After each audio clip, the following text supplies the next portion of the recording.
আসসালামু আলাইকুম, welcome back লিমাস daily blog. আরও একটি নতুন মজাদার রেসিপি নিয়ে আপনাদের সামনে হাজির হয়ে গেলাম। তো আজকের রেসিপিতে থাকছে কিন্তু ইলিশ মাছের পুরভরা ওলের কোপ্তাকারি। তো এই রেসিপিটা যে এত মজা তা আপনারা না বানিয়ে খাইলে বুঝবেন না। তো আর এটা বানানো কিন্তু একদম ইজি। তো দেখতে থাকুন আমার আজকের ভিডিওটি, আশা করি আপনাদের কাছে ভালো লাগবে। তো প্রথমে এখানে আমি কয়েক টুকরা ওল কেটে ধুয়ে পরিষ্কার করে নিয়েছি। তো ওলটাকে আমি সেদ্ধ করে নিব। তার জন্য প্রথমে যেহেতু ওলে একটু গাল ধরতে পারে, তাই আমি কিছুক্ষণ একটু লবণ আর হলুদ মেখে 5 মিনিটের মতো রেখে দিব। আমি সুন্দর করে লবণ আর হলুদটা সমস্ত ওলের গায়ে সুন্দর করে মাখিয়ে নিব।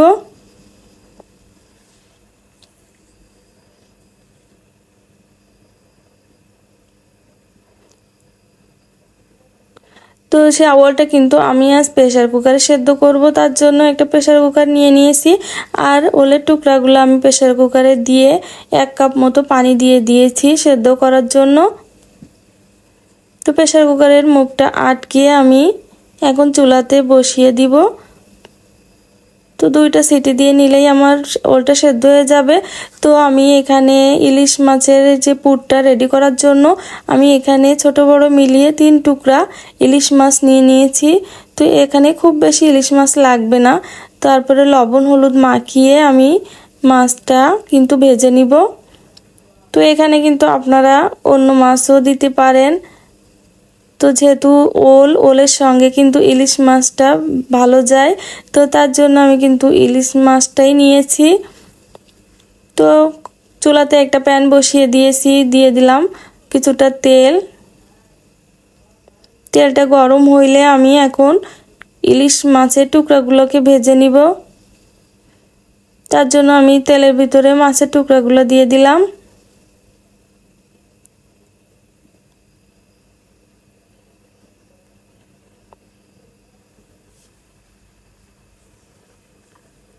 আর মাছটা কিন্তু খুব বেশি ভাজবো না, একদম কড়া ভাজি করব না, জাস্ট একটু গাটা একটু হালকা ব্রাউন কালার হইলে আমি মাছটা উঠিয়ে নিব।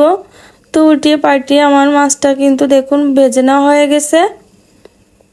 তো একটা পাত্রে আমি মাছের টুকরাগুলো উঠিয়ে নিলাম।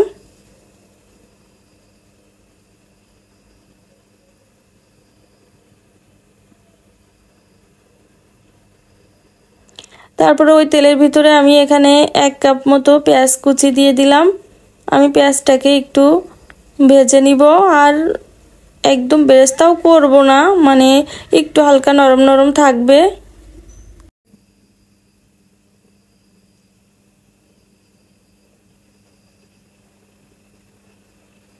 তো পেঁয়াজটাকে আমি সুন্দর করে একটু ভেজে নিব। তো দেখুন পেঁয়াজটা কিন্তু প্রায় ভাজা হয়ে গেছে। তো এরকম অবস্থাতেই আমি কিন্তু পেঁয়াজটা উঠিয়ে নিব। একদম কিন্তু মচমচা করব না, একটু নরম থাকবে। তো পেঁয়াজটাকে আমি উঠিয়ে নিলাম। তারপরে ওই তেলের ভিতরে দিয়ে দিব আমি এখানে 5-6টির মতো শুকনা মরিচ। তো শুকনা মরিচও আমি কিন্তু তেলে ভেজে নিব।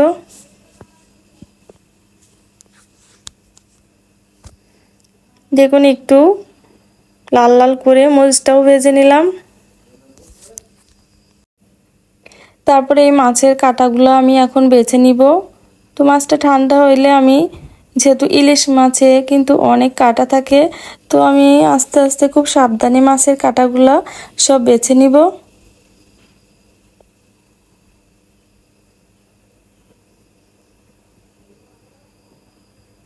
আর ওলের সঙ্গে কিন্তু ইলিশ মাছ একদম জমে যায়। আর যেহেতু এটা একটা ভিন্ন ধরনের রেসিপি আপনাদের সামনে শেয়ার করছি, তো কিন্তু এটা খেতেও অনেক মজা। তো মাছগুলা কিন্তু আমি একে একে সব বেছে নিচ্ছি।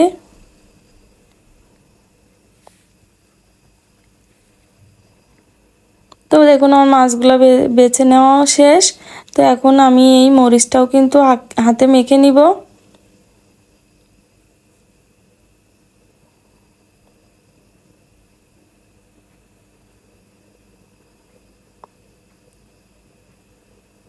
আর এই সঙ্গে দিয়ে দিলাম সেই পেঁয়াজ ভাজিটা।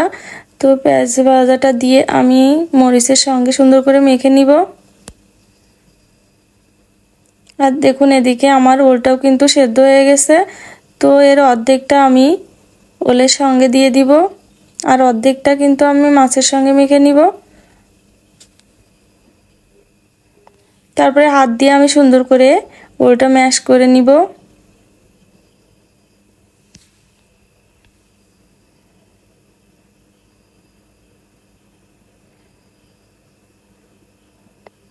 আমি সুন্দর করে ম্যাশ করব যাতে করে কোনো দানা দানা না থাকে, খেয়াল রাখতে হবে। তো তারপরে দিয়ে দেব স্বাদমতো লবণ। আর যেহেতু ওলে কিন্তু সেদ্ধর সময় লবণটা দিয়েছিলাম, সেটা আন্দাজ করে লবণটা দিতে হবে। দিয়ে দিলাম হলুদের গুঁড়া, আর দিয়ে দিলাম এখানে ভাজা জিরার গুঁড়া। আমি এখানে আর কোনো মশলা অ্যাড করব না। তারপরে হাত দিয়ে সুন্দর করে আমি মেখে নিব। ওটাও কিন্তু মেখে নিব।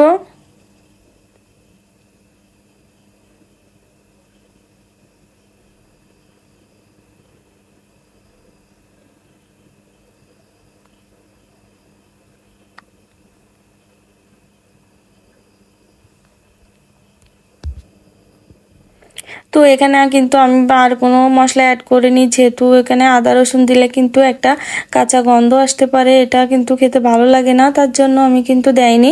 আর তারপরে এখানে কিন্তু আমি একই সাইজের আমি 6টা কোপ্তা বানিয়ে নিয়েছি। তো হাতে আমি একটু তেল মেখে নিয়েছি। তারপরে দেখুন এরকমভাবে করে আমি মাছগুলাও কিন্তু 6টা ভাগে ভাগ করে নিয়েছি। মাছের যে ভর্তাটা আমি করছিলাম, তো সেই পুরটা কিন্তু আমি এর মাঝখানে দিয়ে দেখুন কিভাবে করছি। আমি আস্তে আস্তে সুন্দর করে হাত দিয়ে আমি কোপ্তাগুলো তৈরি করে নিচ্ছি। আর এখানে কিন্তু বাইন্ডিংয়ের জন্য আপনারা চাইলে একটু বেসনও দিতে পারেন, কিন্তু বেসন দিলে আমার কাছে স্বাদের একটু পার্থক্য আসে, এজন্য আমি কিন্তু আজকে শুধু ওল দিয়েই এটা করছি। এটা খেতেই আমার কাছে বেশি ভালো লাগে, যদিও একটু ভেঙে যেতে পারে, হালকা একটু ভাঙবে, তারপরেও কিন্তু স্বাদটা কিন্তু এটাই বেশি ভালো লাগে। আর বেসনটা দিলে কিন্তু স্বাদের একটু পার্থক্য আসতে পারে, তার জন্য আমি কিন্তু বাইন্ডিংয়ের জন্য কোনো বেসন কিছু ব্যবহার করিনি। তো দেখুন একে একে কিন্তু আমি কোপ্তার ভিতরে মাছের পুরটা ভরে সমস্ত কোপ্তাগুলো রেডি করে নিচ্ছি।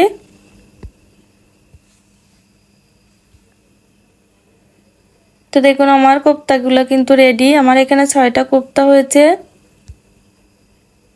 তো চলে আসলাম ভাজতে। তো একই তেলের ভিতরে যে ইলিশ মাছ আর পেঁয়াজ ভেজে রাখছিলাম, ওই তেলের ভিতরে কিন্তু আমি কোপ্তাগুলো ভেজে নিব। আর এই সময় কিন্তু খুব সাবধানে আলতো হাতে কোপ্তাগুলো ভাজতে হবে, যেহেতু আমি এখানে কোনো ময়দা বেসন অ্যাড করিনি।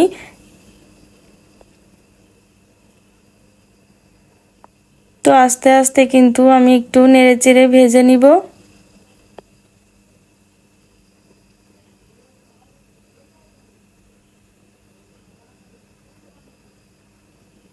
তো আসলে বেসনটা দিলে হয়তো আমার এটা ভাঙতো না, কিন্তু আমার সেটা খেতে ভালো লাগে না, এজন্য আমি বেসনটা দেইনি। তো একটু ভাঙলেও কিন্তু এটা খেতে অনেক মজা, আপনারা অবশ্যই কিন্তু বাসায় ট্রাই করবেন। তবে ভাজা হয়ে গেছে। তো এখন আমি কোপ্তাগুলোকে উঠিয়ে নিব। তো ওই তেলের ভিতরে আমি দিয়ে দিলাম আরও হাফ কাপ পেঁয়াজ কুচি, দিয়ে আমি একটু ভেজে নিব। তারপর দিয়ে দিলাম আদা রসুন পেস্ট, দিয়ে আদা রসুনের কাঁচা গন্ধটা যাওয়া পর্যন্ত আমি কষিয়ে নিব।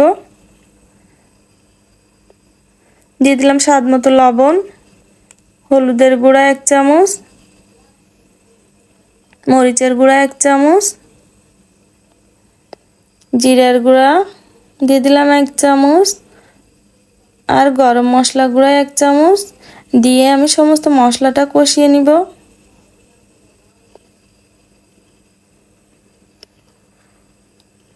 তো মশলাটা যেন পুড়ে না যায়, এজন্য আমি সামান্য একটু পানি দিয়ে দিলাম, দিয়ে আরও কিছুক্ষণ মশলাটা কষিয়ে নিব। তো মশলাটা কষানো হয়ে গেলে এখানে আমি ঝোলের পানিটা দিয়ে দিব।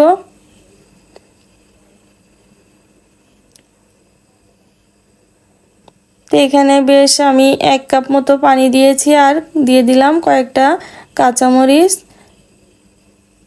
তো এখানে কিন্তু আমি খুব বেশি পানি দিব না, আর পানিটা আর কোপ্তাগুলোও কিন্তু আগের থেকে দিব না, একটু জাল হওয়ার পরেই আমি কোপ্তাগুলো দিব, যেহেতু কোপ্তাগুলো কিন্তু ভেঙে যেতে পারে। এজন্য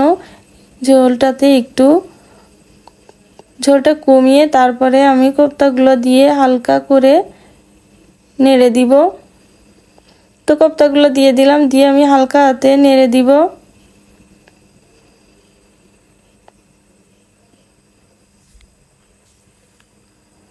দিয়ে আমি ঢেকে কিছুক্ষণ অপেক্ষা করব। দিয়ে দিলাম উপর দিয়ে একটু ভাজা জিরার গুঁড়া,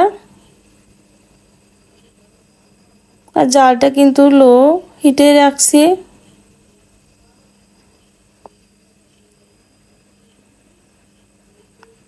তো হালকা হাতে উল্টিয়ে পাল্টিয়ে আমি কিছুটা জাল করে নিব। আর যেহেতু এটা কোপ্তা কারি, এর জন্য আমি কিন্তু খুব বেশি ঝোলটা রাখবো না, জাস্ট একটু তেলটা ছেড়ে আসলেই আমি এটা নামিয়ে নিব। তো আমি কিছুক্ষণ পর পর একটু ঝাঁকিয়ে ঝাঁকিয়ে নিচ্ছিলাম। তারপরে আমার দেখুন কোপ্তাগুলা কিন্তু রেডি। তো আমি একে একে কোপ্তাগুলাকে একটা পাত্রে উঠিয়ে নিলাম। দেখুন আমার কোপ্তাটা কিন্তু একেবারে রেডি। তো কেমন হয়েছে, যদিও একটু ভেঙে গেছে, তারপরেও কিন্তু অনেক মজা।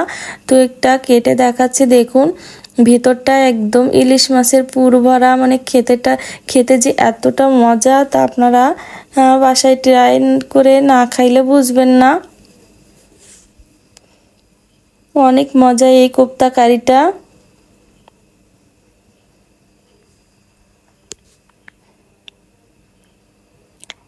তো বন্ধুরা, আমার ভিডিওটি কেমন লেগেছে, যদি ভালো লাগে আপনারা বাসায় অবশ্যই ট্রাই করবেন।